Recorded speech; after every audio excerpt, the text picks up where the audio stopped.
Jaka dikurung di sel yang dingin, cuma ada tanah di bawah kakinya. Di dalam sel itu ada satu jendela, tapi mustahil menyelamatkan diri dari sana karena posisinya terlalu tinggi. Gak ada tangga dan kursi di sana, cuma sekop. Dia harus keluar dari sel ini secepat mungkin. Dia nggak bisa menggali terowongan cukup dalam untuk masuk ke bawah tanah karena dindingnya sangat tebal. Jaka pasti kelelahan sebelum selesai menggali jalan keluar. Bisakah kamu menebak jalan keluar termudah dari sel ini?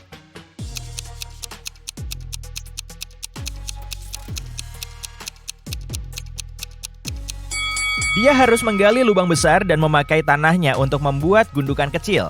Lalu dia bisa memanjatnya dan mencapai jendela. Eva sudah tersesat di gurun selama berhari-hari. Dia lelah, haus, dan lapar.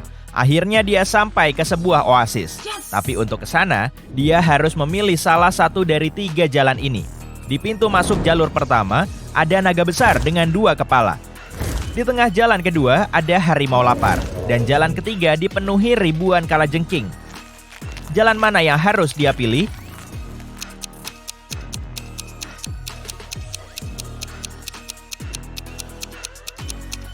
Jalan pertama, naga itu nggak nyata, jadi pasti aman di sana. Jenny masuk ke kafe dan memesan cappuccino. Si kasir bilang ini adalah hari keberuntungannya. Dia akan memberi Jenny cappuccino gratis kalau dia berhasil menjawab teka-teki dengan benar. Si kasir berkata, ada 2 ember yang terisi penuh air. Kedua ember itu sama tinggi, tapi suhu air di ember pertama adalah 25 derajat Celcius. Sementara di ember kedua, 25 derajat Fahrenheit. Kalau seseorang menjatuhkan koin ke kedua ember ini bersamaan, koin mana yang akan sampai di bagian bawah ember terlebih dahulu? Jenny butuh beberapa menit untuk menjawabnya, tapi tebakannya benar. Apa kamu bisa menebak jawabannya?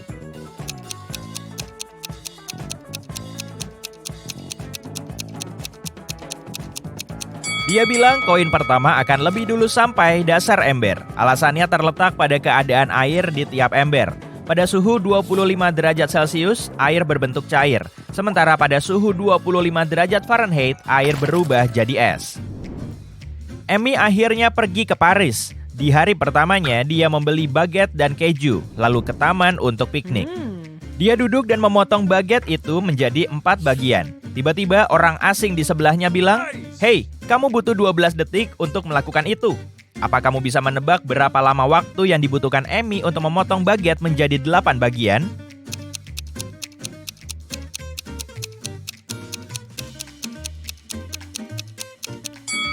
Dia butuh waktu 28 detik. Begini cara hitungnya. Untuk memotong baguette ini menjadi 4 bagian, dia harus membuat 3 potongan. Jika dia butuh waktu 12 detik untuk membuat 3 potongan, berarti dia membuat 1 potongan dalam 4 detik. Jadi, kalau dia ingin memotong baguette ini menjadi 8 bagian, dia harus membuat 7 potongan. Jadi, 7 potong, masing-masing 4 detik. Hasilnya 28 detik. Setiap minggu, Pak Mono memberikan 4 putrinya uang jajan. Setengah dari seluruh jumlah diberikan kepada putri sulung, Brianna. Anak kedua, Ami, mendapatkan setengah dari jumlah Brianna. Kani mendapatkan 1/6 dari jumlah total, dan sisa 100 ribu rupiahnya diberikan kepada si putri bungsu, Nikki. Berapa uang yang diberikan Pak Mono kepada putrinya?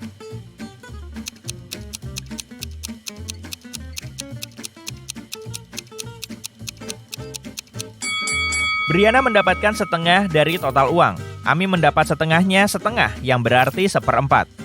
Dan Kani mendapatkan 1/6. Semuanya pecahan dari 12. Jadi Brianna mendapatkan 6/12, Ami mendapat 3/12, dan Kani mendapat 3/12. Kalau di total hasilnya 11/12, yang berarti Nikki mendapat 1/12, yaitu 100 ribu rupiah. Jumlah keseluruhan adalah 12/12, yaitu 1.200.000 rupiah. Brianna mendapatkan 600 ribu rupiah, Ami menerima 300 ribu rupiah, Kani mendapatkan 200 ribu rupiah. Hei, kalau aku jadi Nikki, aku pasti ngeluh. Bu Tania adalah pemilik butik yang memproduksi dan menjual keramik mahal. Pada hari Jumat, saat minggu kerjanya hampir selesai, dia hendak menyimpan penghasilan hari itu di brankas dan terkejut saat melihat uangnya hilang. Ada yang mencurinya. Bu Tania curiga ini ulah salah satu pegawainya. Dia bertanya kepada mereka apa yang mereka lakukan hari itu. Sylvie, si manajer penjualan, bilang dia mencari klien baru. Juki, si pembuat tembikar, bilang dia selalu membuat 1 cangkir sehari dan menunjukkan semua cangkir yang sudah dia buat minggu itu. Lily, si desainer, bilang dia bekerja seharian, tapi mengaku dia nggak terlalu produktif hari itu karena masalah keluarga. Siapa yang berbohong?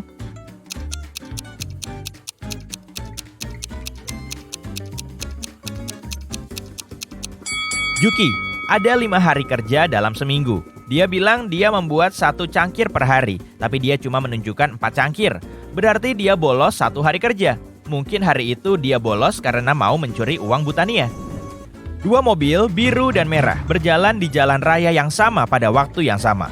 Mobil biru melaju dengan kecepatan 95 km per jam, dan mobil merah melaju dengan kecepatan 65 km per jam. Namun setelah beberapa menit di jalan, mereka bertemu di satu titik. Kok bisa?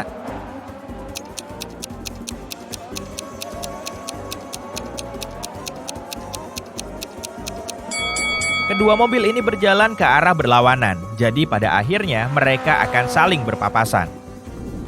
Carlos adalah orang kaya yang punya 2 anak laki-laki dewasa, Ethan dan Chris. Mereka bertiga tinggal di sebuah rumah besar. Suatu hari, Carlos menyadari vas kunonya yang mahal hilang. Orang yang ada di rumah pada malam sebelumnya cuma kedua putranya. Dia nggak ingin melibatkan polisi, jadi dia menginterogasi mereka seorang diri. Dia melihat Ethan membawa masuk mobilnya. Dia baru pulang dari gym. Dia mengatakan pada malam sebelumnya, dia berlatih gitar dan nggak melihat hal aneh. Kemudian, Carlos bertemu Chris di dekat kolam renang. Chris bilang, "Sekarang aku tahu. Kemarin aku melihat Ethan menaruh kardus di jok belakang mobilnya. Itu pasti vas punya papa." Tapi Carlos segera tahu Chris lah yang mengambil vas itu. Kok bisa?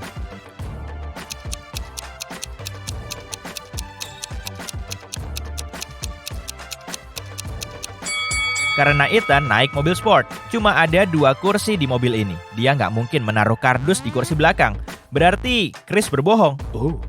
Seorang guru matematika menjelaskan ke murid-muridnya tentang angka Romawi. Setelah itu dia meminta mereka menggambar 1 garis dan mengubah 9 menjadi 6. Satu-satunya syarat darinya adalah murid-muridnya dilarang mengangkat pulpen dari kertas sampai garisnya selesai.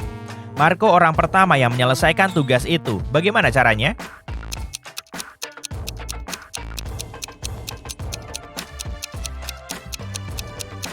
Dia menggambar huruf S di depan IX dan hasilnya 6 dalam bahasa Inggris. Ada sepetak rumput ajaib di lapangan dan ukurannya berlipat ganda setiap harinya. Kalau pada hari pertama cuma ada sepetak rumput, pada hari kedua ukurannya 2 kali lebih besar dan seterusnya. Dibutuhkan 10 hari agar rumput ini menutupi seluruh lapangan. Berapa lama waktu yang dibutuhkan rumput ini untuk menutupi setengah lapangan?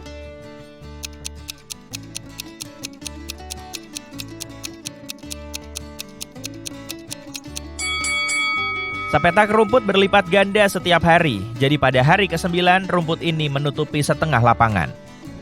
Di sebuah kerajaan jauh, seorang raja tua tinggal. Raja itu khawatir dia tidak punya pewaris tahta. Di suatu hari, dia mendapatkan ide. Dia memutuskan untuk memberi tiap anak kecil di kerajaannya sebuah benih. Dia berjanji akan mengangkat seseorang menjadi ahli waris jika dia berhasil menumbuhkan tanaman terindah.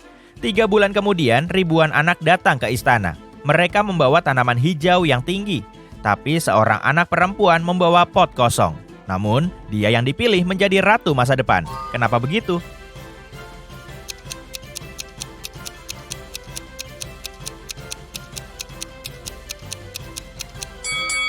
Ternyata sang raja memberi benih palsu kepada anak-anak ini. Cuma anak perempuan itu yang jujur.